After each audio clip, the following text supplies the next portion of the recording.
Nanindigan ang Malacanang na seryoso si Pangulong Ferdinand R. Marcos Jr. na panagutin ang mga nasa likod ng palpak na flood control projects. Si Clazel Pardilla sa detalye.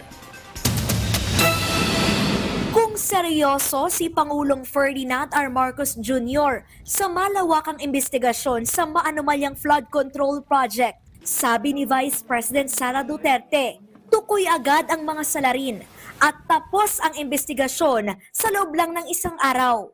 Pero giit ng Malacanang kay Duterte, hindi ito tukhang. Isang araw lang matatapos ng investigasyon? That is absolutely preposterous.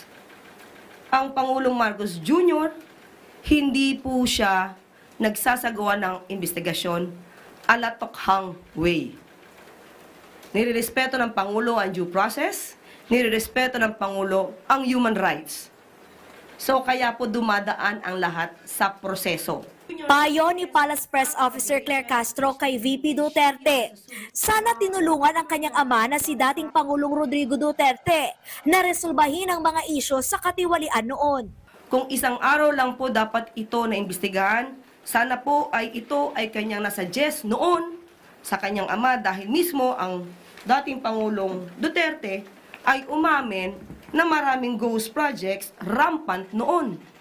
This is November 2020. Dahil sa pag-iimbestiga na ito, naisiwalat din at napatunayan ni Secretary Bato de la Rosa na ang mga diskaya ay 2016 pa pala na mamayagpag para sa flood control projects.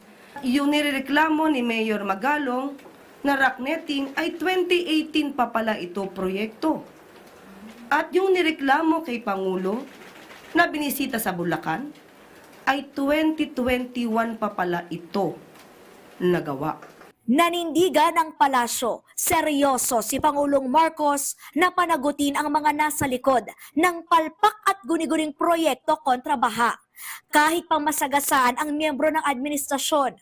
Kamakailan lamang, pinalitan ni Pangulong Marcos ang pinuno ng Department of Public Works and Highways. Ipinag-utos ang courtesy resignation sa mga kawani ng DPWH. Balasahan sa Philippine Contractors Accreditation Board. Kinansela na rin ang lisensya ng mga kumpanyang hawak ni Sara Diskaya na sinasabing sangkot sa katiwalian.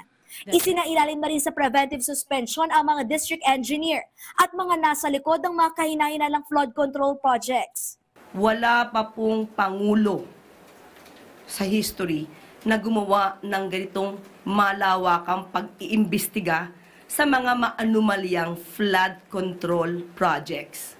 Kahit natamaan ang kanyang administrasyon, matapang ang Pangulong Marcos Jr. na ito ay paimbestigahan. Pinare-review na rin ng Presidente ang panukalang budget ng DPWH para sa susunod na taon. Clazel Pardilla para sa Pambansang TV sa Bagong Pilipinas.